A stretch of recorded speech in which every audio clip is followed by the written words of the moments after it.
Human history is a story we are still learning to read. This journey will reveal 20 ancient artifacts that rewrite the timeline of human innovation.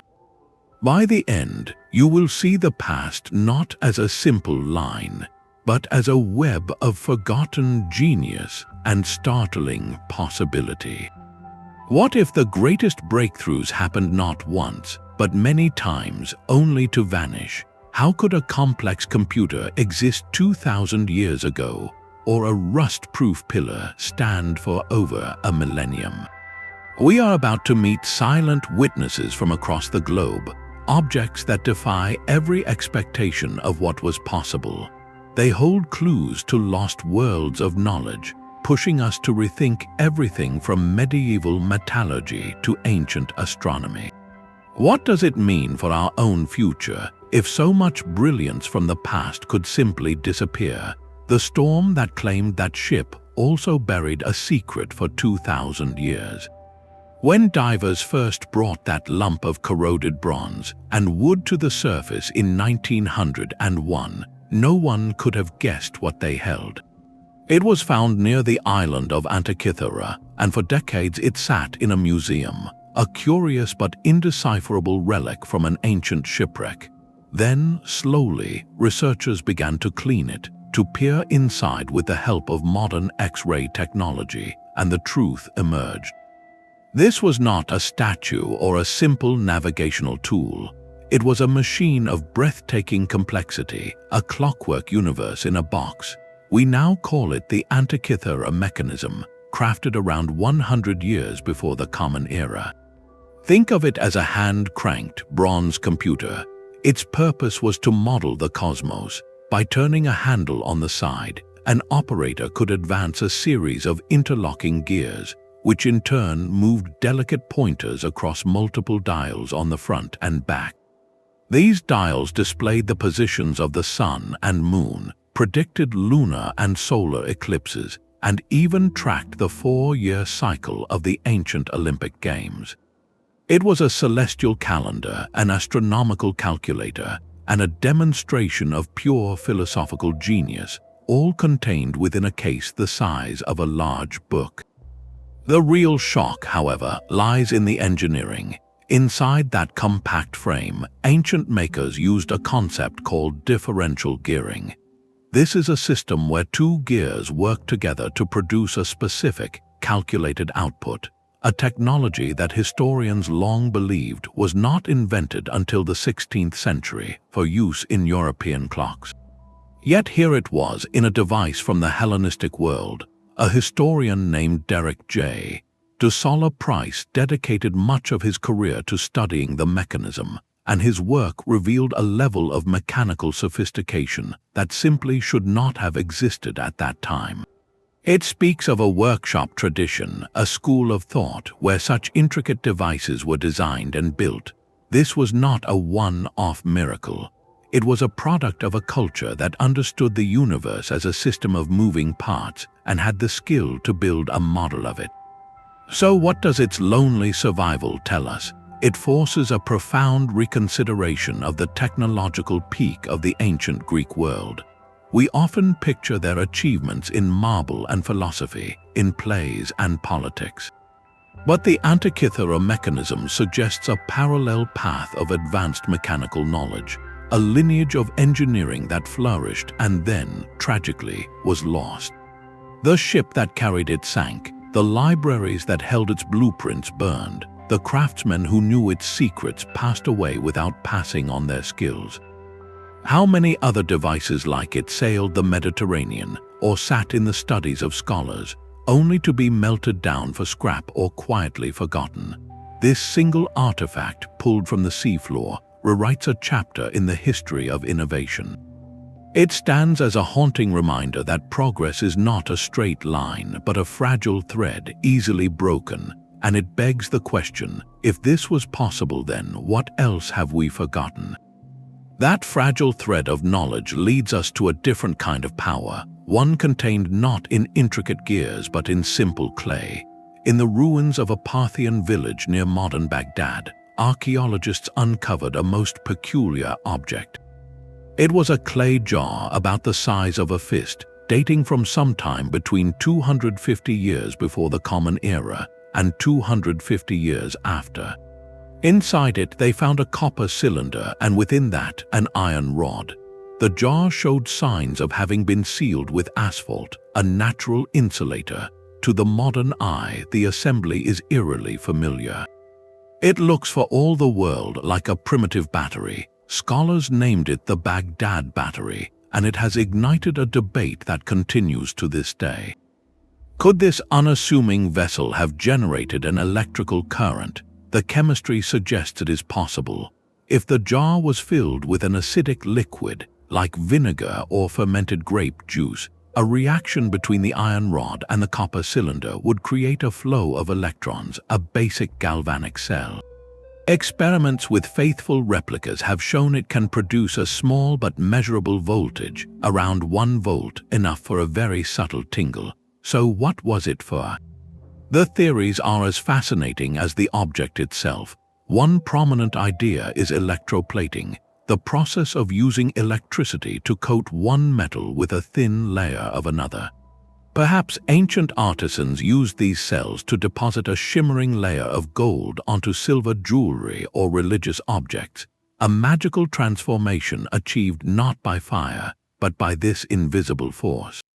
Others propose more ceremonial uses, suggesting the gentle current might have been part of a temple ritual, a tangible sensation of divine power for those who held it. Skeptics offer alternative explanations, like a secure container for sacred scrolls, yet the very plausibility of the electrical function is what rewrites the story. For centuries, the official history of electricity credited its discovery and harnessing to modern figures like Alessandro Volta and his voltaic pile in the year 1800. The Baghdad Battery, if its purpose was indeed electrochemical, places a working model of the principle 1,000 years earlier. It implies not a sudden discovery, but an empirical understanding, a hands-on knowledge gained through experimentation. This artifact does not point to a world lit by electric light, but to a subtler, more specialized application of a natural phenomenon. It suggests that the spark of innovation can flicker in unexpected places, in a potter's workshop or a metalsmith stall, long before science formalizes its laws. The jar sits quietly in a museum, a sealed vessel holding not a liquid but a profound question. How many other simple, overlooked objects from the ancient world were, in fact, clever applications of principles we claim as our own? That same principle of hidden power manifests not in a jar but in a blade. Across the battlefields of 9th to 11th century Europe, a name carried a fearsome reputation, not of a warrior but of a weapon. Swords were found bearing a simple, stamped inscription, plus ULFBERHT+. These Ulfberht swords were unlike any other weapon of their age. In a time when most European steel was impure, slag-ridden, and relatively brittle, an Ulfberht blade was a masterpiece. It was flexible, it held a razor edge far longer, and it was remarkably strong. To a fighter facing one, it must have seemed like a sword from the future or from myth. The secret was in the metal itself. Modern metallurgical analysis reveals the shocking truth. Ulfberht blades were made of what we call crucible steel, a material of exceptional purity. Their carbon content was high and consistent, around 1.5%, a quality that matches modern high-grade steel. This was not achieved in Europe on an industrial scale until the 19th century, a gap of nearly 1,000 years. So how did Viking Age smiths acquire or create this super steel? The mystery lies in the trade winds of the medieval world. The prevailing theory points east, along vast river and portage routes that formed a northern Silk Road. High-quality steel ingots, known as woots or Damascus steel, were being produced in centers like modern-day Iran, Afghanistan, and Central Asia. This material was renowned for its distinctive patterning and superior properties. It is believed that these raw ingots, these cakes of perfected metal, were traded north and west, reaching the workshops of Frankish or Rhineland swordsmiths. These master craftsmen, perhaps operating under the Ulfberht name or guild, would then forge the imported steel into their iconic blades. This rewrites the narrative of medieval technology in a profound way. It shows that cutting-edge innovation was not developed in isolation. A sword wielded in a Scandinavian fjord or on a Frankish plain could be the direct product of metallurgical science from the Islamic world, transported over thousands of miles. It speaks of a connected globe where knowledge in the form of material traveled further than we ever suspected. The Ulfberht was more than a weapon. It was a commodity of supreme technological exchange. Its legacy forces us to see the Viking Age not just as an era of raids, but as a time of sophisticated commerce and selective adoption. Someone, somewhere, understood the value of that foreign steel and possessed the skill to transform it into a legend. The inscription was a brand, a guarantee of quality in a world where the line between victory and defeat could literally be as thin as the edge of a sword. What other secrets of making and material were passed hand to hand, from continent to continent, lost now to time but once as tangible as the grip of a warrior in the mist? While warriors prized the strength of steel, Roman elites marveled at a different kind of mastery, one that played with light itself. Deep within the British Museum rests a drinking vessel that seems to hold a captured sunset. It is the Lycurgus Cup, a stunning example of Roman glasswork from the 4th century. At first glance, it appears a solid, opaque jade green, but hold it up to a light source and a miracle happens. The cup becomes a beacon of translucent, glowing ruby red, as if filled with wine made from light. This is not a trick of the eye. It is a feat of ancient engineering on a scale so small it defies belief. The secret is in the glass. Roman artisans, working nearly 2,000 years ago, infused the cup's material with minuscule amounts of gold and silver. But they did not simply sprinkle in flakes. They ground the metals so incredibly fine that the particles measure only about 70 nanometers across. A nanometer is 1/1000th of a meter. To grasp that scale, consider that a single strand of human hair is about 80,000 nanometers wide. These particles are so small they interact with light in a unique way, a phenomenon called dichroism. When light bounces off the surface, we see the green hue. When light passes through the glass, it excites the nanoparticles, and they transmit a deep, vibrant red. This is not just beautiful, it is a precise manipulation of matter at the atomic level, a technology we now call nanotechnology. Modern science did not begin to understand or deliberately engineer materials at this scale until the 20th century. So how did Roman craftsmen achieve it? They almost certainly did not understand the physics involved. Instead, they operated from a deep, empirical knowledge, a recipe passed down through generations of glassmakers. They likely used a process of mixing molten glass with a precise, minuscule amount of precious metal dust, perhaps from coin clippings, and then carefully controlling the heating and cooling. Through trial and error, they discovered that this specific formula produced this magical color shift. The cup itself depicts a mythological scene of King Lycurgus ensnared by vines, a narrative of transformation fitting for an object that transforms itself. This raises a profound question. Was the Lycurgus Cup a singular masterpiece, a happy accident that survived, or was it a glimpse into a widespread but now lost tradition of material manipulation? Given the Romans' famed glass industry, it is likely that this dichroic technique was known, at least within certain elite workshops. Other fragments of similar glass have been found, suggesting it was not entirely unique. The cup's true legacy is that it rewrites our understanding of ancient craftsmanship. It moves beyond skill with hands to an intuitive, almost alchemical understanding of materials. These artisans were not just shaping glass, they were engineering its very structure to command light. In a world without microscopes or particle theory, they achieved a result that modern science struggles to replicate without advanced equipment. The Lycurgus Cup does more than change color, it changes our perception of the past.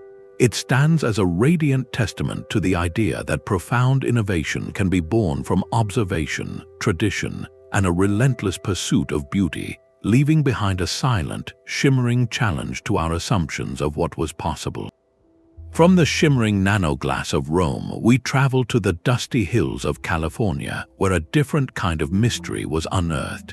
In 1961, 3 rockhounds searching for geodes in the Coso Mountains split open a promising nodule.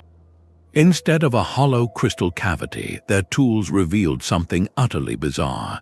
Encased within the solid rock was a mechanical object. It had a central metal shaft, a ceramic insulator, and a rusted hexagonal nut, looking for all the world like a 20th-century spark plug. They called it the Coso Artifact, and it immediately became a legend among what are known as out-of-place artifacts, or UParts. The term describes objects that appear technologically anachronistic, found in geological layers or contexts that suggest they are far older than they should be. The reported condition was baffling. The object was surrounded by a hard layer of hardened clay and fossilized shells, a natural concretion that typically forms over immense spans of time.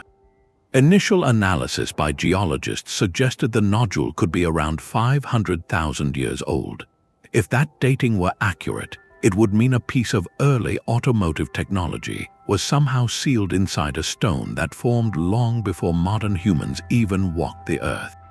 The implications would, of course, rewrite everything. Naturally, such a claim invited intense scrutiny. Skeptics, including many mainstream archaeologists and geologists, proposed a far more mundane explanation.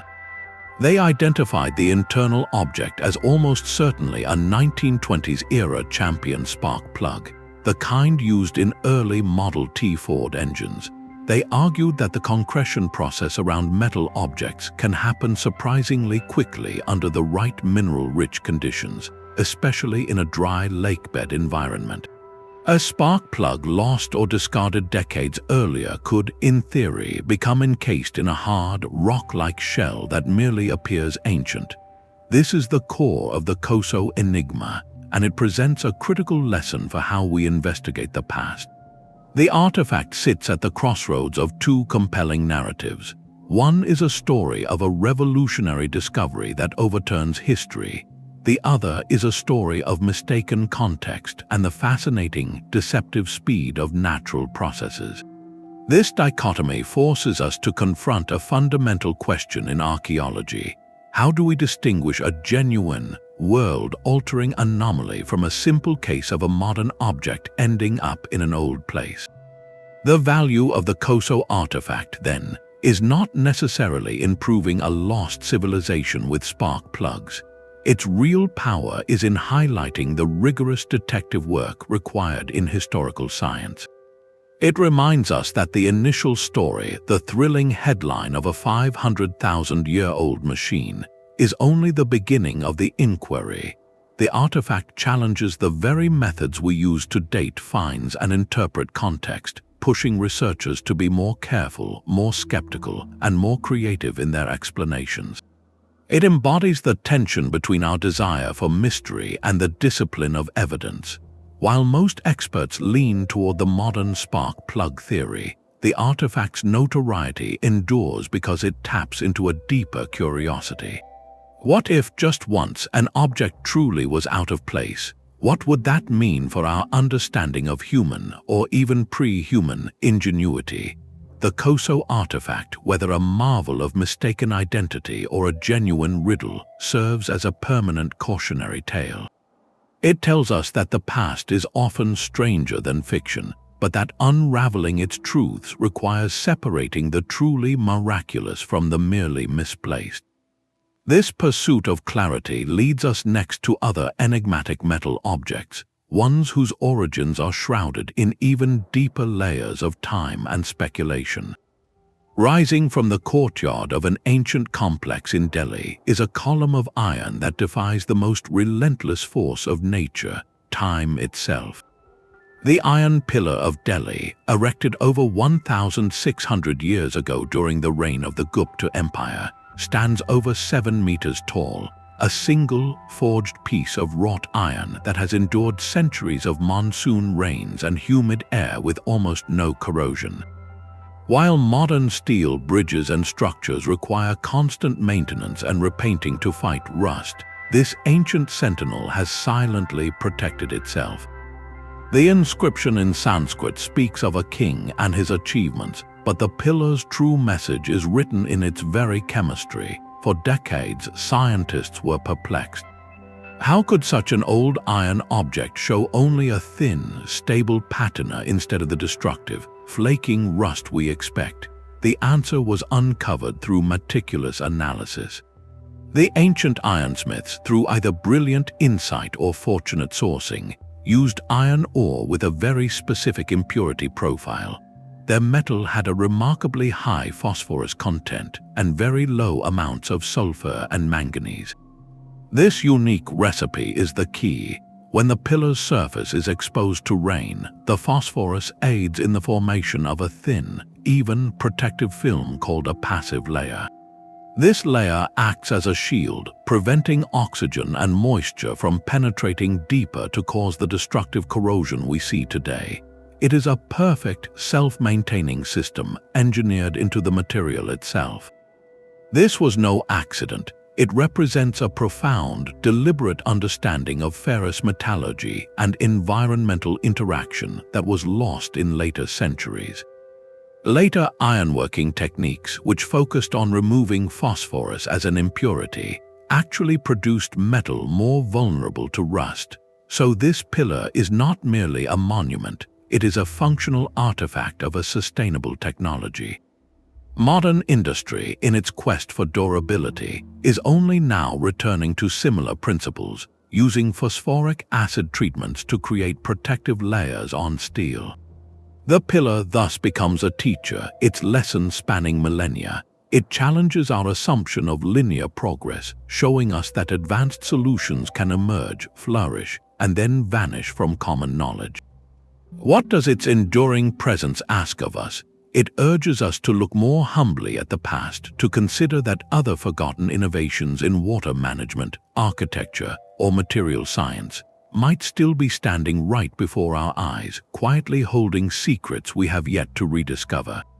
This silent sentinel does not boast, it simply endures, a testament to chemical wisdom etched not on parchment, but in metal and time. The enduring iron of Delhi speaks to a mastery of materials, but another artifact suggests a mastery of the world itself. In a quiet corner of Istanbul's Topkapi Palace Library, a curator made a startling find in 1929. It was a fragment of a map drawn on gazelle skin in the year 1513 by the Ottoman admiral and cartographer Piri Reis. At first glance, it was a beautiful historical document detailing the known coasts of the Atlantic, but a closer look revealed something that made historians pause. Alongside the familiar outlines of Europe and Africa, the map depicted the eastern coast of South America with surprising accuracy. More controversially, it showed a landmass to the south that some researchers have interpreted as the northern coastline of Antarctica, a continent not officially discovered until 3 centuries later. The most astonishing detail, this southern coastline was drawn seemingly without its present-day covering of ice, a mile-thick sheet that has concealed the continent's true shape for millennia. How could a 16th-century admiral know this? Piri Reis himself provided a clue in the extensive notes that border the map. He wrote that he was not the original author of this geographical knowledge. He stated he had compiled his work from a collection of older source charts, some of which he claimed dated back to the time of Alexander the Great in the 4th century before the Common Era. This single admission opens a door to a staggering possibility. If his sources were genuine, they imply the existence of a pre-classical seafaring civilization or network of explorers who possessed advanced knowledge of global geography. Imagine ancient mariners whose names are lost to history, charting coastlines that would not be seen again for over 1,000 years. The Piri Reis Map directly challenges the traditional Eurocentric narrative of the Age of Discovery. It suggests that the world had been mapped, at least in part, long before European ships set sail for the Americas. Comprehensive geographical understanding may not have been discovered in the 15th century, but rather rediscovered, pieced together from fragments of much older wisdom that survived in libraries and chartrooms of the Eastern Mediterranean. The debate around the map is intense. Skeptics argue the southern landmass could be a speculative addition, a misplaced interpretation of Patagonia, or simply the fortunate result of compiling many sailors' reports. Yet the artifact's power lies not in proving a specific ancient voyage, but in forcing a profound question. What other journeys, what other maps have been lost? Our recorded history is a collection of fragments that survived war, fire, and decay. The Piri Reis fragment is a ghost image, a pale copy of a lost original, hinting at a breadth of ancient exploration we can only dimly perceive. It invites us to fill in the blank spaces on our historical charts, not with the words, "Here be dragons," but with a more humbling phrase, "Here perhaps someone else has already been." The stone walls of the Hathor Temple at Dendera hold a gallery of mysteries, but one series of reliefs has ignited a particularly modern debate. Carved around 50 years before the Common Era, these images show a strange and compelling scene. Inside a large, elongated vessel, shaped almost like a glass bulb, a snake extends outward. This serpent is held aloft by a pillar, and the entire assembly is connected by a cable-like line to a box held by a kneeling figure. To a contemporary eye, the resemblance is uncanny. It looks for all the world like a depiction of a light bulb, with the snake as the glowing filament, the vessel as the glass enclosure, and the box as a power source or battery. This interpretation has fueled a captivating, though highly speculative, theory that the ancient Egyptians possessed some form of advanced electrical or plasma lighting technology. The so-called Dendera lights, as they are often called, present a fascinating puzzle about how we see the past. Mainstream archaeology and Egyptology offer a very different symbolic reading. Experts explain that the reliefs are a visual narrative of a well-known creation myth. The snake represents the deity Harsomptus, emerging from a lotus flower, which itself symbolizes the primordial waters of creation. The enclosing vessel is not a bulb, but the cosmic egg from which life springs. The kneeling figure is the god Her, holding not a battery, but a pillar representing stability and eternity. In this view, the entire tableau is a spiritual diagram, not an electrical schematic. Yet the alternative theory persists, partly because it attempts to answer a long-standing, practical question about ancient Egyptian engineering. How were the interiors of massive monuments like the pyramids and deep, windowless tombs so brilliantly illuminated for the artists and craftsmen who worked within? The walls are covered in precise, intricate carvings and paintings, yet archaeologists have found no significant soot deposits from torches or oil lamps that would be expected from centuries of such work. The Dendera reliefs, for some, offer a tantalizing solution. What if they used a form of clean, electric light? While no physical evidence for such technology has ever been found, the very existence of the debate is what rewrites our perspective. The Dendera carvings force us to confront how our own technological world shapes our interpretation of ancient art. We see cables and bulbs because that is the language of our innovation. The ancient Egyptians saw serpents and cosmic eggs, the language of their cosmology. This clash of interpretation highlights a fundamental challenge in understanding lost civilizations. How do we separate symbolic art from a technical diagram when we no longer speak the cultural language? The reliefs do not give us a clear answer. They simply sit there in the half-light of the temple, keeping us in the dark, forever searching for the switch to illuminate their true meaning. This act of searching, of projecting our own questions onto the silent past, is perhaps the most human response of all. While the Dendera carvings challenge our interpretation, another book resists all interpretation entirely. Locked away in a vault at Yale University is perhaps the world's most famous literary ghost, the Voynich Manuscript. Since its rediscovery in 1912, this illustrated codex has been the ultimate riddle, the holy grail of cryptology. It is a physical object of undeniable beauty and profound strangeness. Its pages, made of fine vellum, are covered in an elegant, flowing script that uses an alphabet completely unknown to modern linguistics. The language it records is equally unidentified, a stream of seemingly meaningful characters that follow grammatical patterns yet convey no decipherable message. This is not a simple cipher waiting for a key. It is a linguistic island, a system of communication with no bridge to our own. The illustrations only deepen the mystery. They are meticulously drawn, filled with vibrant color, yet they depict a world out of joint. There are pages of bizarre, unclassifiable plants with bulbous roots and impossible leaves, a botanical garden from a dream. Astronomical sections show celestial diagrams with unfamiliar constellations arranged in strange, concentric circles. Perhaps most puzzling are the biological sections, which feature intricate drawings of small, nude female figures bathing in or connected by tubes to elaborate, fluid-filled systems that resemble neither human anatomy nor any known mechanical apparatus. For over a century, this book has been a siren call to the world's top codebreakers. Military cryptanalysts from both world wars, famous mathematicians, and now advanced artificial intelligence have all taken their turn. The result is always the same, a resounding silence. Statistical analysis shows the text has the complex structure of a real language, with word entropy and patterns that rule out a simple hoax. Yet every attempted decryption, every proposed translation from a known tongue has crumbled under scrutiny. The manuscript simply will not yield. Its very existence forces a radical possibility. This beautifully crafted, undeniably expensive book was created in the early 15th century by someone, for someone, with a purpose.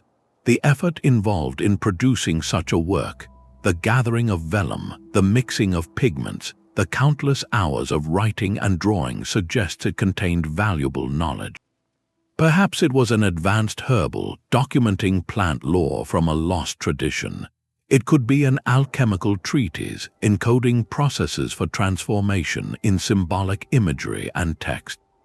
Or maybe it holds cosmological theories so revolutionary they were deliberately veiled in an unreadable script to protect them.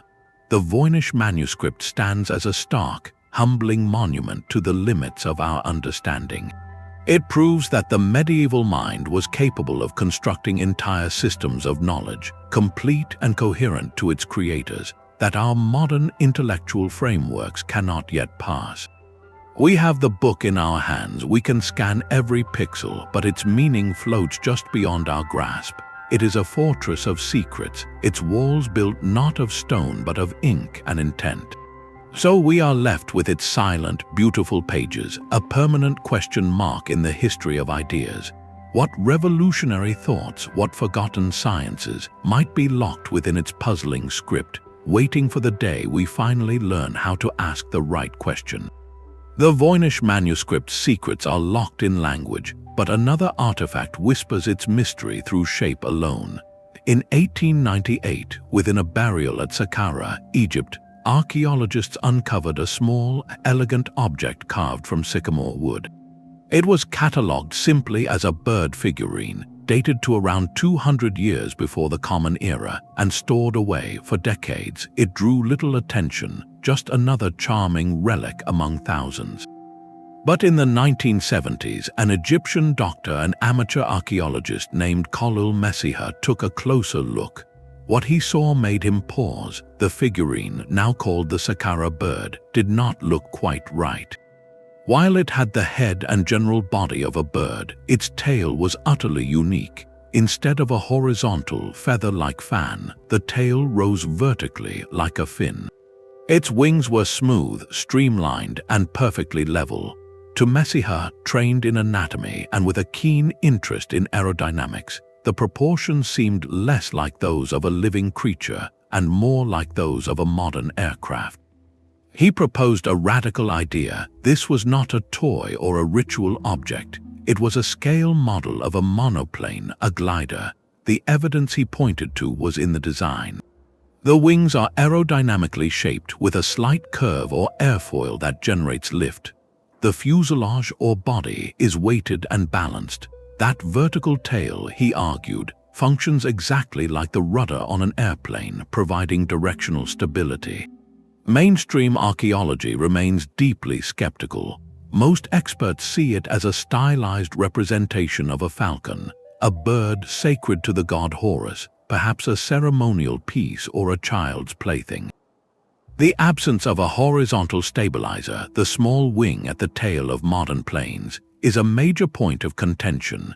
Yet, when researchers built balsa wood replicas of the Saqqara bird and tested them in wind tunnels, something remarkable happened. With the addition of that missing horizontal stabilizer, the model performed. It could achieve stable, gliding flight. This does not prove the ancient Egyptians were building aircraft, but it opens a fascinating door. It suggests an empirical, hands-on exploration of aerodynamic principles. Imagine a craftsman, perhaps watching a maple seed spiral on the wind or observing the glide of a desert bird. Through carving and experimentation, through trial and error with different shapes, they might have stumbled upon a form that worked, that captured the essence of lift and stability without understanding the physics behind it. This is the realm of proto-engineering, where the line between a toy, a religious symbol, and a test model blurs. The Saqqara bird, whether a sacred hawk or a model glider, challenges us to look more thoughtfully at artifacts we dismiss as simple. How many other ancient objects, labeled as children's toys or decorative trinkets, were in fact the physical expressions of a curious mind testing the boundaries of the possible? This small wooden artifact carries a weight far beyond its size. It represents the timeless human urge to reach for the sky, to study the wind, and to give shape to a dream of flight that would not be fully realized for over 2,000 years. These perfect spheres of granite lie half buried in the fertile soil of Costa Rica, a silent testament to a different kind of ambition. The stone spheres of the Diquis Delta are not intricate machines or shimmering vessels, but their very simplicity is what makes them so profoundly puzzling. Numbering in the hundreds, they were crafted by the Diquis culture over a span of more than 1,000 years, from around 300 to 1500 of the Common Era. They range in size from small enough to hold in your hand to colossal orbs over 2 meters across, weighing many tons. Their material is unyielding gabbro, a hard volcanic rock, or sometimes limestone and sandstone. But their most arresting feature is their form. They are not merely roundish rocks. Modern laser scans reveal that many of the largest spheres are nearly perfect, their sphericity precise to within a few centimeters across their entire surface. Achieving this level of geometric perfection in solid stone without metal tools is a feat that commands respect and deep curiosity. How did they do it? The Diquis people had no iron chisels, no steel calipers. The prevailing theory is a testament to immense patience and a deep understanding of material. Artisans likely began by selecting a suitable boulder and using fire to heat its surface. After heating, they would rapidly cool the stone with water, causing the outer layer to crack and spoil away. Then, with stone hammers made of an even harder rock, they would carefully peck away at the surface, gradually shaping the form. The final, smooth polish was likely achieved through endless hours of grinding with sand and water, using leather or coarse plant fibers. This was subtractive sculpture on a grand scale, a process of relentless refinement where a single misstrike could ruin months of work. It speaks to a culture that valued precision as a form of power and had the communal will to see such monumental projects through. But why? The spheres are often found in groupings, arranged in lines, triangles, or parabolic curves, frequently near important settlements or burial sites. This placement has led to several compelling theories. Some researchers propose they were astronomical markers, their alignments pointing to celestial events like solstices or the rise of certain stars, turning the landscape into a giant observatory. Others see them as symbols of social status and authority, the larger spheres representing the power and prestige of a chief or lineage, physically manifesting their influence in the land. Another idea is that they served as territorial markers, denoting sacred spaces or the boundaries of political domains.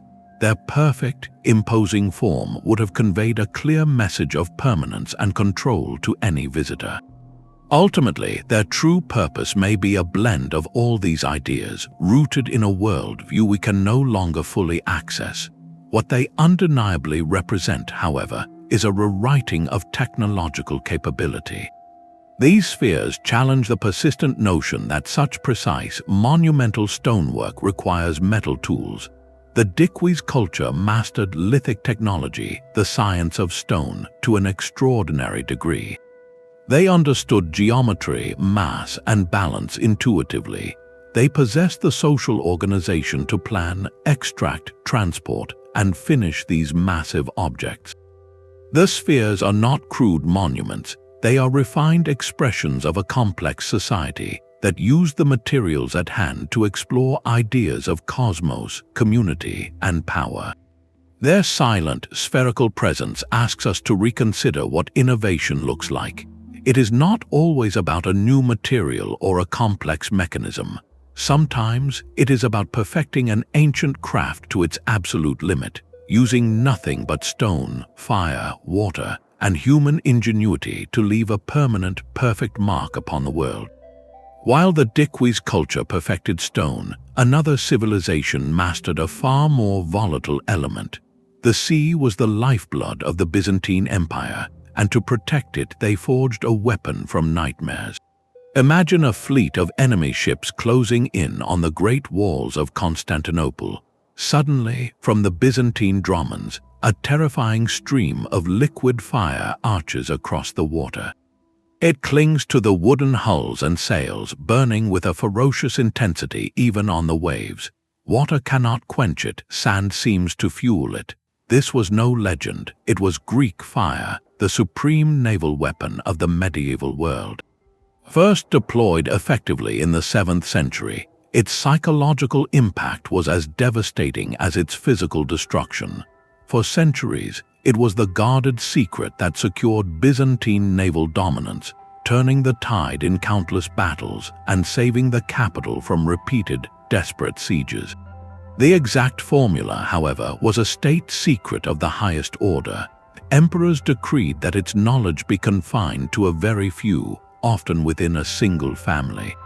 So effective was this secrecy that when Constantinople finally fell in 1453, the recipe was lost, vanishing into the ashes of the empire it had so long protected. What was in it? Contemporary descriptions from both Byzantine and Arab sources give us tantalizing clues. It was a liquid that was projected from bronze siphons, often with the force of a bellows, creating a roaring, fiery jet. It could also be hurled in clay pots like grenades. Analysis suggests its base was almost certainly a form of crude petroleum or naphtha, gathered from natural surface seeps in the region.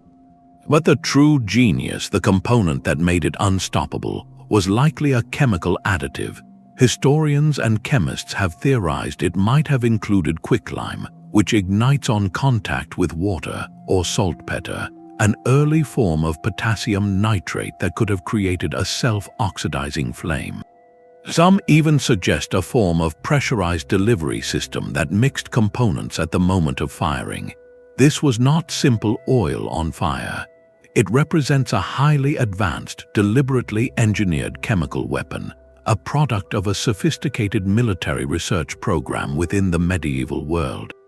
Its existence rewrites our view of the so-called Dark Ages, showing a continuous thread of practical chemical engineering, fiercely protected and strategically deployed. The loss of its formula is a sobering lesson in the fragility of knowledge. Innovation confined to an elite, secretive circle is incredibly vulnerable. When that circle is broken by conquest or time, the technology dies with it. Greek fire was not just a weapon, it was a capability, a living science that required not just a recipe but a tradition of craftsmen who knew how to mix, store, and deploy it safely. All of that institutional knowledge disappeared, so we are left with historical accounts of its terrifying effects and modern guesses at its composition. But the exact alchemy remains one of history's great unsolved puzzles. It forces us to wonder what other transformative technologies born in the workshops and arsenals of fallen empires have been erased so completely that we do not even know to look for them. The ghost of that ancient flame still flickers, a reminder that some of humanity's most powerful discoveries are also its most ephemeral. The desert floor of southern Peru holds a blueprint drawn on a scale only the sky can read. From the ground, the Nazca Plain appears as a vast, barren expanse of reddish-brown pebbles, a landscape of silence and dust, but ascend above it and the earth transforms. Etched into the hard desert crust are hundreds of colossal figures, a hummingbird with wings outstretched, a spider with impossibly long legs, a twisting monkey with a curled tail. Alongside these biomorphic shapes run straight lines that stretch to the horizon, perfect triangles, and immense trapezoids. These are the Nazca Lines, geoglyphs created by the Nazca culture over a 1,000-year span, from around 500 years before the Common Era to 500 years after. Their size defies easy comprehension. Some of the figures are over 300 meters long, larger than multiple football fields placed end to end. The straight lines can run for miles, arrows straight across rolling hills and dry valleys. This precision at such a monumental scale presents a profound engineering puzzle. How did a people without aerial perspective, without modern surveying equipment, achieve such geometric perfection? The method was deceptively simple, yet required immense coordination. The desert surface is covered in a layer of dark, oxidized pebbles. The Nazca artists removed these top stones along the outlines of their designs, exposing the lighter, sandy soil beneath. This created a stark, high-contrast line. The real genius, however, was in the planning. Researchers believe they used a system of stakes and ropes to plot out the designs from a central point, scaling up small models into giant earthworks. This implies not just artistic vision, but a sophisticated, shared understanding of mathematics and geometry, a communal intellect capable of executing a plan across generations. But to what end? Why create art you can never fully see? The theories are as vast as the drawings themselves. One compelling idea is that the lines functioned as a giant astronomical calendar, with certain alignments pointing to solstice sunrises or important star clusters, turning the entire pampa into an observatory for marking seasonal cycles essential for agriculture. Another suggests they were ritual pathways walked by priests or pilgrims during ceremonies, physically tracing the form of a sacred animal to invoke its spirit or ensure its bounty. The most haunting theory proposes they were messages not for humans but for deities in the sky, a form of prayer written so large that only the gods could read it in its entirety. This last idea hints at a breathtaking conceptual leap. The Nazca culture created permanent art for a vantage point they could not naturally achieve. This act forces us to consider their worldview. Did they experiment with tethered balloons or large kites to gain a fleeting glimpse of their work, as some researchers have speculated? Or was their connection to the sky so profound, so ritualistically embedded, that they trusted in the perspective of the divine alone? The lines rewrite the narrative of pre-Columbian innovation, moving far beyond pottery and textiles. They reveal a society that mastered large-scale landscape engineering with symbolic and possibly scientific intent. They organized labor, transmitted precise knowledge, and left a legacy that was invisible to them but destined to awe a future age that could fly. Their work whispers of a different kind of intelligence, one that thought in miles, worshipped with geography, and used the very skin of the earth as their canvas.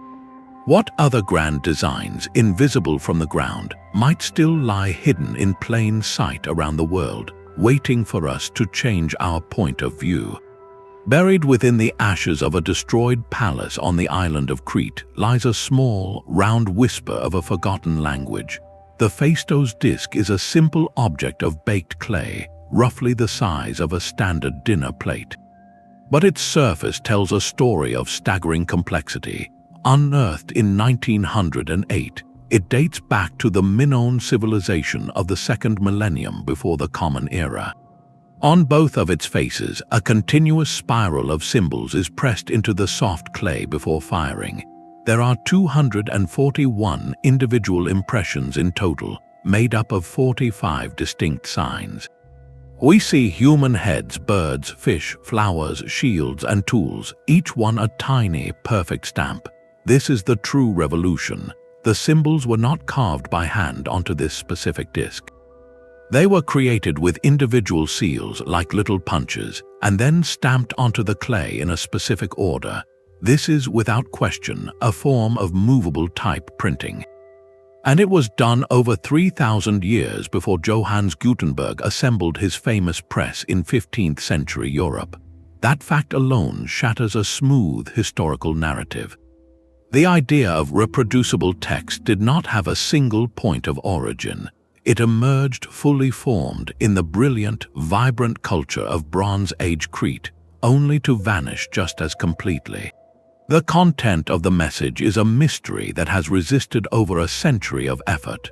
The sequence of symbols clearly follows a deliberate order, suggesting a written language, but it is a language unknown to us. No other artifact bearing this script has ever been found. The disc is utterly alone. This isolation is its own profound puzzle. Was it a unique experiment by a single inventive mind within the palace bureaucracy? A royal decree, a religious hymn, or an administrative record pressed into clay for permanence? The use of stamps implies a desire for replication, for creating multiple identical copies of this message.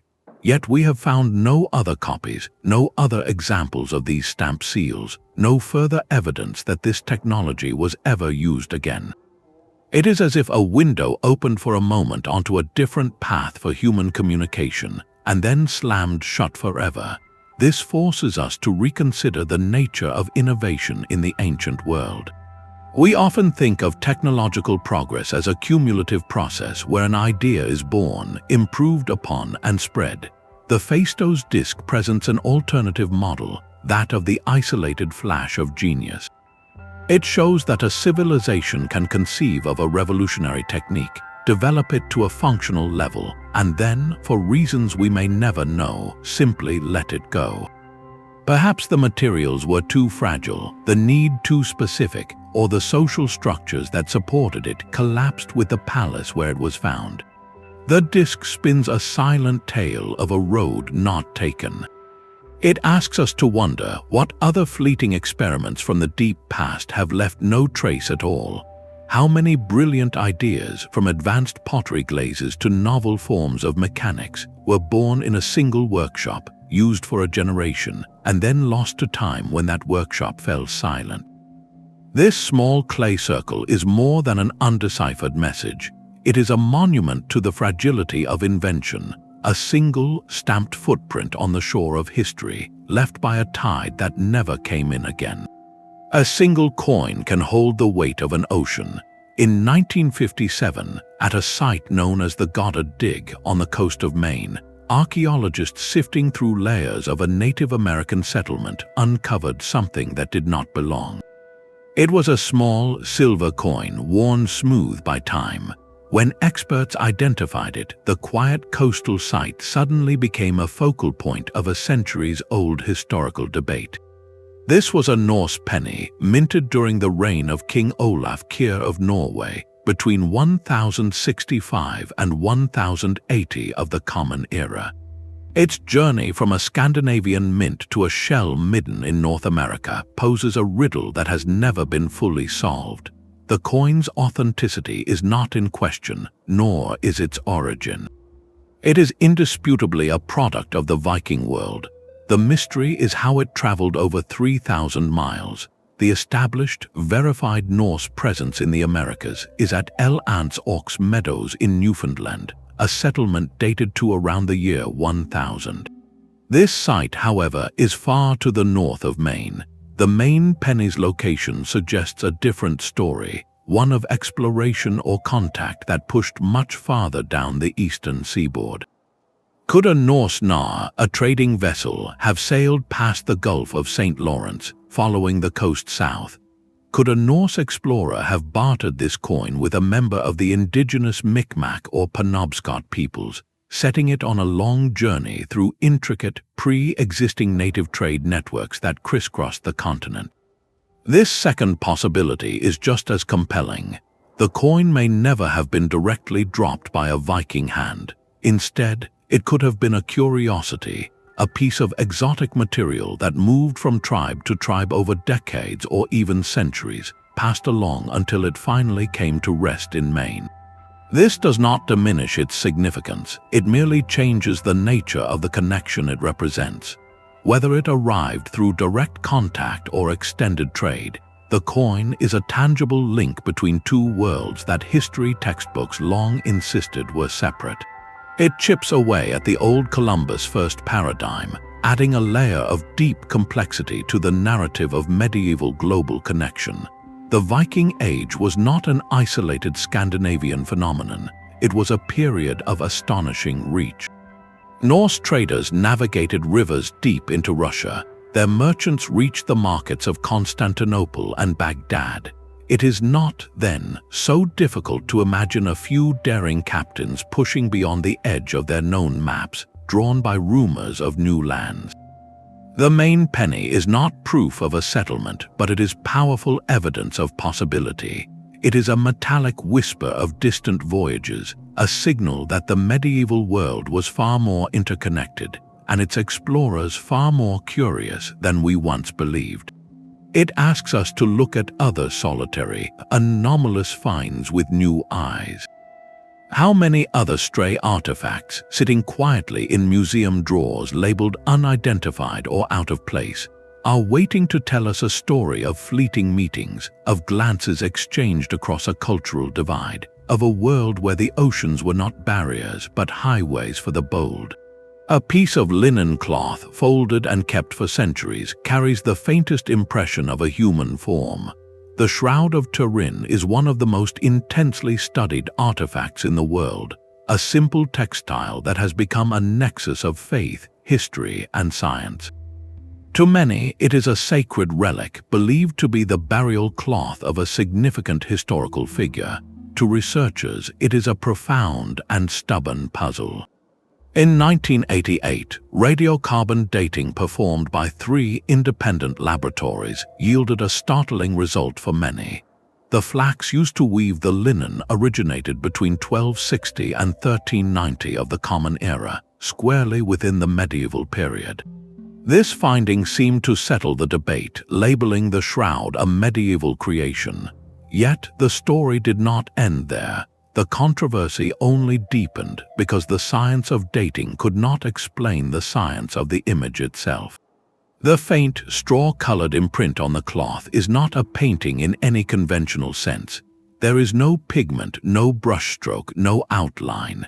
The coloration resides only on the very topmost fibers of the linen threads.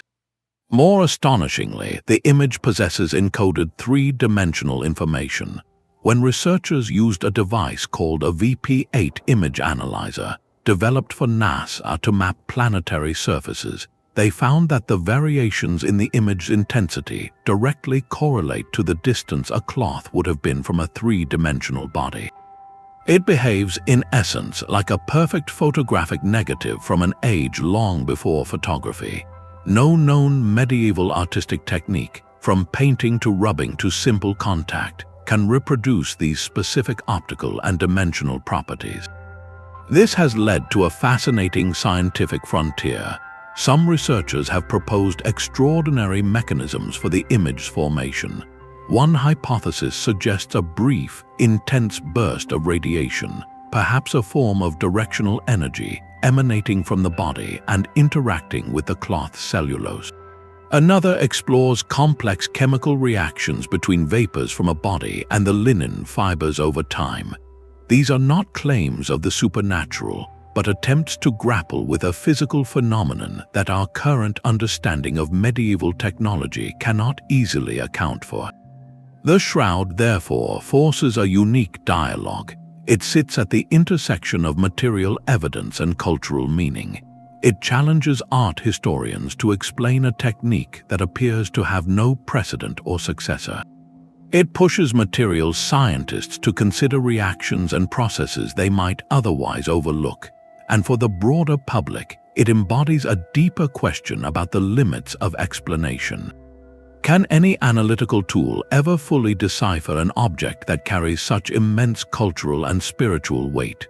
The cloth, with its silent, enigmatic image, holds its mystery close. It reminds us that some artifacts are more than their material composition or their carbon date. They become mirrors, reflecting back our own questions, our methods, and the enduring human desire to find meaning in the faintest traces of the past. Deep in the mountains between China and Tibet, a story emerged that would push the boundaries of belief. In 1938, a Chinese archaeologist named Kai Pute reportedly led an expedition into the remote Bayan Karaula range. There, within a network of caves, his team made a series of bizarre discoveries. They found rows of neat, circular stone burial sites, and within them, skeletal remains described as unusually small and delicate, with large, rounded skulls. More curious still were the artifacts accompanying them, hundreds of flat stone discs, each with a hole in the center and a fine, double groove spiraling from the hole to the outer edge, resembling an ancient phonograph record. The legend, as it later spread, grew far more extraordinary. It was said that when researchers finally examined the grooves under magnification, they found not random markings, but a continuous line of minuscule, unknown hieroglyphic writing. The translated text, according to sensational accounts published decades later, told an astonishing tale. It described a group of beings called the Dropa, whose spacecraft crashed in the mountains over 12,000 years ago.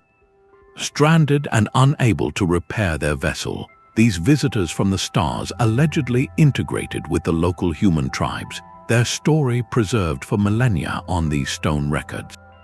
This narrative of the Dropa Stones became a cornerstone of ancient astronaut theory, a perfect artifact for those who believe our past was shaped by extraterrestrial contact.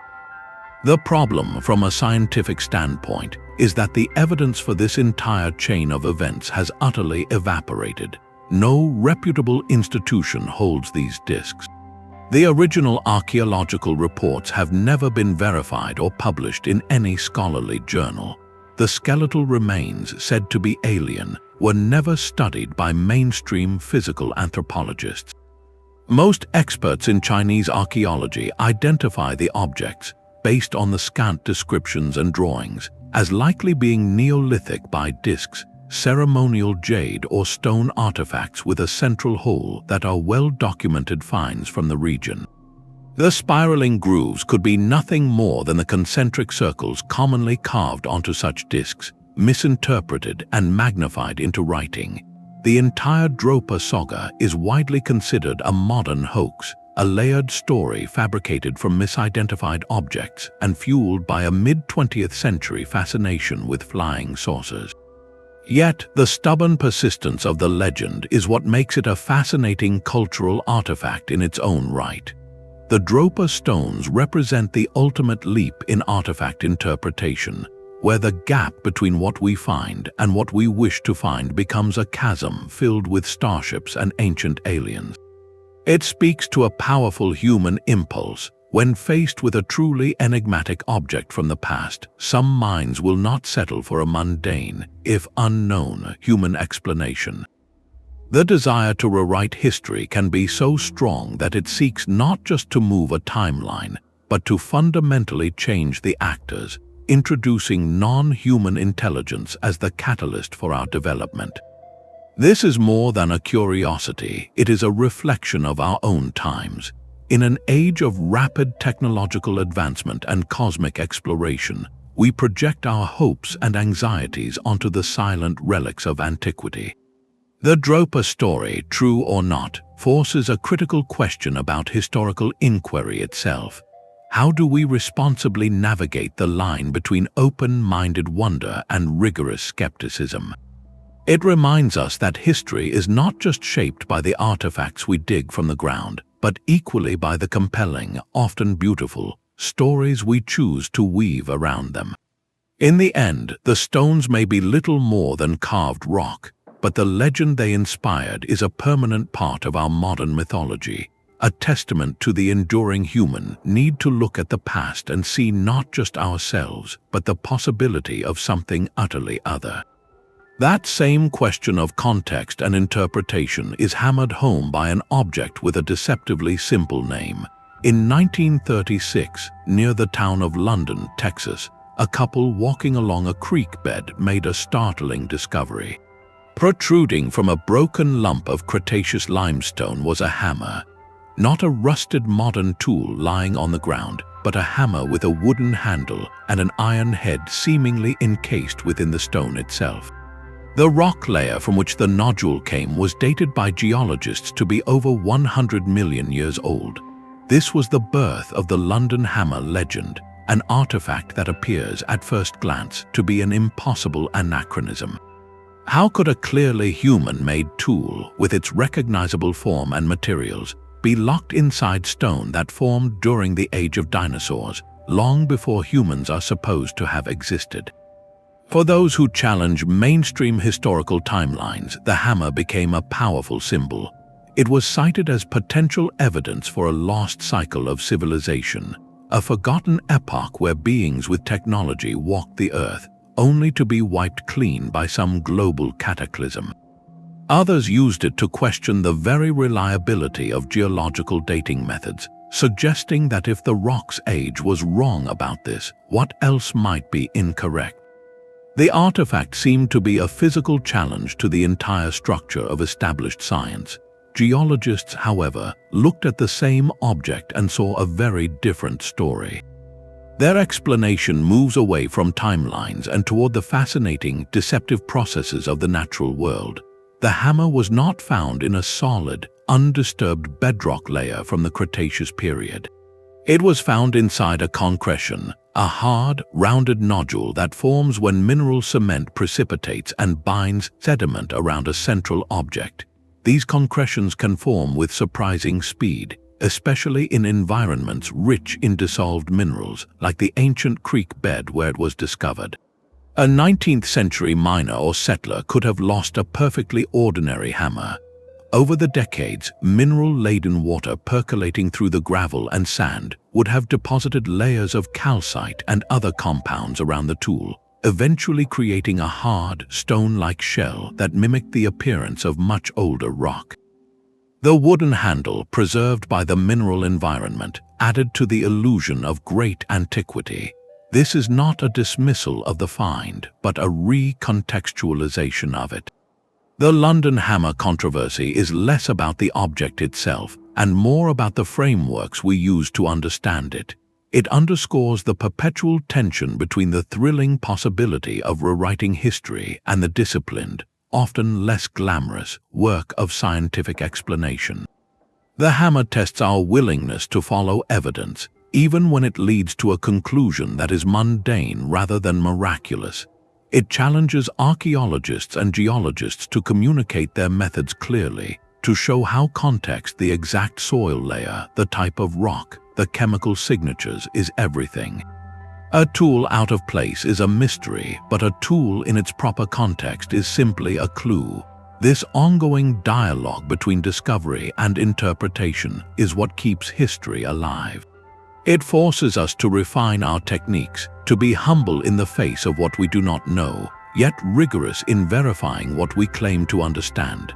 The hammer, whether a 19th century relic or a message from a deeper past, ultimately serves as a tool for thought. It asks us to build our history not on the desire for the extraordinary, but on the solid, layered bedrock of evidence, carefully examined one strike at a time. A terracotta face stares from the heart of Mexico, its features strangely out of place. Discovered in 1933 at the Calixtlahuaca site, this small head was part of a burial offering sealed beneath layers of earth long before any European ship reached these shores. Yet to many who first saw it, the style was unmistakable. The beard, the hairstyle, the overall sculptural technique looked not like the work of Aztec or Toltec artisans, but like something from the classical Mediterranean world, specifically the Roman Empire. This is the Tecaxic-Calixtlahuaca Head, and its very existence asks a question that echoes across oceans. Could it be proof of a Roman voyage to the Americas, a fleeting contact centuries before Columbus? The initial dating of the context from thermoluminescence tests placed it between the 9th and 13th centuries, a time when Roman civilization was a distant memory in Europe, but its artistic legacy endured. For proponents of pre-Columbian transoceanic contact, the head became a key piece of evidence, suggesting that a Roman vessel, perhaps blown off course, might have reached the shores of Mesoamerica, leaving behind this single, enigmatic artifact. Mainstream archaeology, however, urges profound caution and offers alternative explanations. The primary theory is one of post-colonial contamination. The site was excavated in the early 20th century, and the possibility exists, however unintentional, that a colonial-era artifact, perhaps a terracotta piece brought by the Spanish, could have become mixed into the deeper pre-Hispanic layers. Soil disturbances, the reuse of burial sites, or even mislabeling could create the illusion of an ancient Roman object in Mexico. Another compelling argument is independent artistic convergence. Human cultures across the globe, working with similar materials like clay and facing similar artistic challenges of representing the human face, can arrive at surprisingly similar stylistic solutions. A bearded figure is not uniquely Roman, and certain hairstyles could emerge independently. This artifact thus sits squarely at the center of one of history's great debates: diffusionism versus independent invention. Did ideas, people, and objects travel the ancient seas more frequently than our textbooks allow, seeding innovations across separate continents? Or did human creativity, like a kind of cultural evolution, naturally develop parallel forms in isolation? The head's silent gaze forces us to examine our own assumptions about the past. It challenges the neat compartments we build around ancient civilizations, suggesting the world may have always been more connected, however tenuously, than we dare to believe. What if a single Roman ship, a trader, or a lost naval vessel did drift across the Atlantic? It would not imply an empire or a colony, but a chance encounter, a story of survival and cultural exchange that lasted only a season before being absorbed into local legend.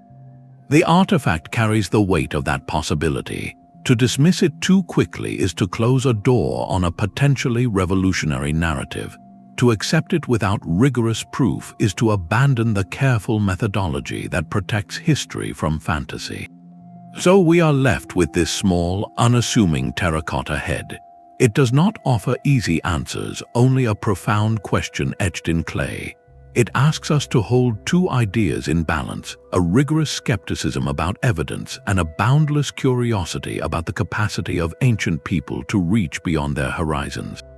In its quiet presence, we confront the true mystery of the past, which is not always about what happened, but about all the fragile, fleeting connections that might have been. Buried alongside the bones of ancient giants, a piece of metal waited to tell its own impossible story. In 1974, along the banks of the Mureș River in Romania, construction workers digging a trench made a perplexing discovery. 10 meters down, encased in a deep layer of sand, they found 3 objects lying together. 2 were unmistakably ancient, tools crafted from mastodon bone. The third, however, was a wedge-shaped, heavily weathered hunk of metal.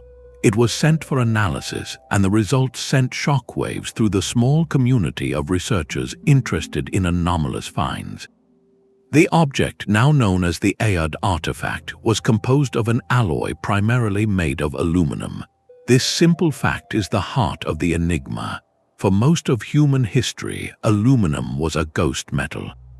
While it exists abundantly in the Earth's crust as bauxite ore, it is locked in a tight chemical bond. To free the pure metal requires a tremendous input of electrical energy, a process called electrolysis that was not developed until the 1880s. Before that, aluminum was rarer and more valuable than gold. So how did a chunk of it, shaped like a tool or perhaps a component, end up buried in a geological layer alongside the remains of prehistoric animals? The initial context suggested immense age, placing it in a world of woolly mammoths and early humans, a time when metalworking meant simple copper and bronze. The artifact seemed to be a stark anachronism, a piece of 20th century industry dropped into the Pleistocene epoch.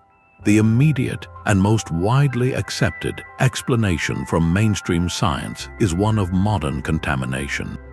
Skeptics point out that the site was an active construction zone.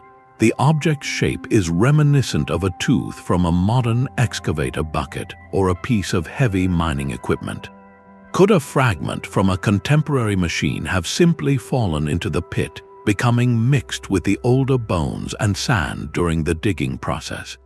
The lack of clear, documented archaeological stratification for the find makes this a strong possibility.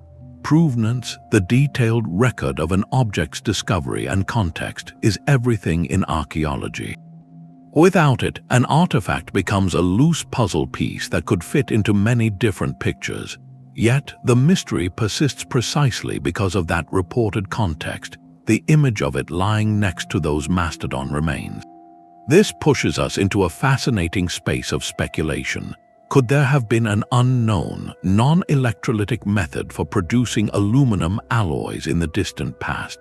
Some have theorized about the use of powerful natural galvanic cells or even forgotten chemical processes, though no evidence for such technology exists elsewhere. The Aiud artifact, therefore, becomes less about proving a lost civilization and more about illuminating the very process of historical investigation. It is a masterclass in the tension between a thrilling narrative and a rigorous demand for evidence.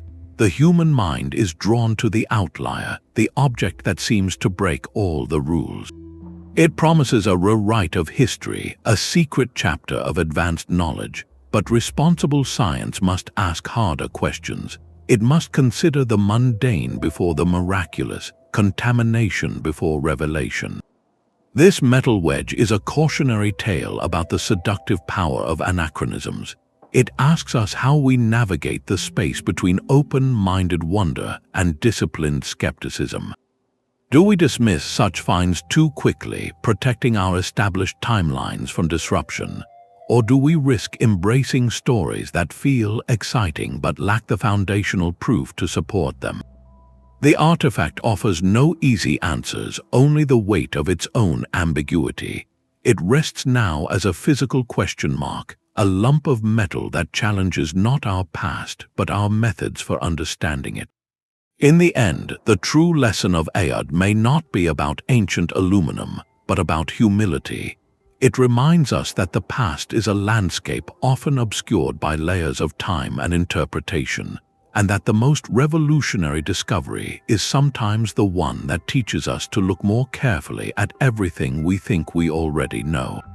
These 20 silent witnesses, scattered across continents and centuries, collectively draw a new map of the human past. It is a terrain marked not by a straight, ascending road, but by a sprawling, interconnected web of brilliance. The precise gears of the Antikythera Mechanism do not stand alone. They echo in the potential current of the Baghdad Battery and shine alongside the nanoscale mastery of the Lycurgus Cup. The Viking steel of an Ulfberht sword connects workshops in the Rhineland to furnaces in Central Asia, while the Maine Penny whispers of Norse sails, perhaps glimpsing shores far beyond their settlements. Each artifact is a solitary point of light, but when we step back, we see they begin to trace constellations of forgotten knowledge. They reveal a history of innovation that is cyclical, not linear, a story punctuated by dazzling peaks of achievement, followed by long valleys of forgetting. Our ancestors were not primitive figures awaiting enlightenment. They were keen observers, brilliant engineers, and daring explorers who solved problems with the materials and concepts available to them.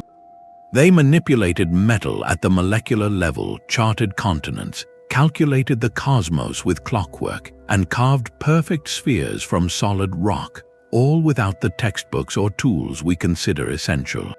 This timeline is not one of steady progress, but of flourishing and fading, of ideas that blaze like meteors across the cultural sky and then vanish into the dark, leaving only a rare, tangible fragment for us to find. This demands a profound humility. We must shed the chronological arrogance that assumes our modern age is the inevitable pinnacle of all that came before. These objects teach us that genius is not the property of any single era. It is a human constant. The real mystery is not always how something was made, but why the knowledge of how to make it so often slipped through our collective fingers. Wars, natural disasters, lost trade routes, guarded secrets, and the simple erosion of time have all acted as filters, leaving us with a fragmentary record. Therefore, these artifacts are not anomalies to be explained away. They are vital corrections. They are clues urging us to read between the lines of the official historical narrative, to listen for the echoes of what has been lost. While the most extraordinary explanations, like ancient astronauts or lost super-civilizations, often capture our imagination, the deeper truth may be even more compelling. It is the story of human ingenuity repeatedly rising to meet profound challenges, achieving sophistication, and then, through the fragile nature of cultural memory, having to rediscover those paths centuries later. This perspective transforms our understanding of progress. It becomes less about claiming firsts and more about appreciating the diverse, winding journeys different societies have taken in understanding their world. The quiet, rust-defying iron pillar of Delhi has more to teach modern metallurgy than we once admitted. The vast, earth-spanning Nazca Lines challenge our very definition of art and engineering. The undeciphered Voynich Manuscript is a permanent reminder that entire systems of thought can become locked away, waiting for a key we have not yet forged. So history is far from a closed book. It is an active, ongoing excavation, both in the ground and in our minds. Every one of these artifacts began as a question, and each has generated countless more. They invite us to look at every ancient object, every worn coin, every shard of pottery with renewed wonder and a questioning eye. What other chapters of human capability are still buried, waiting for their moment to rewrite our story once more? If this journey through the echoes of lost innovation has sparked your curiosity, consider subscribing for more explorations into history's greatest puzzles. We would love to hear your thoughts. Which of these 20 artifacts did you find most intriguing, and why? The conversation about our past, after all, is never truly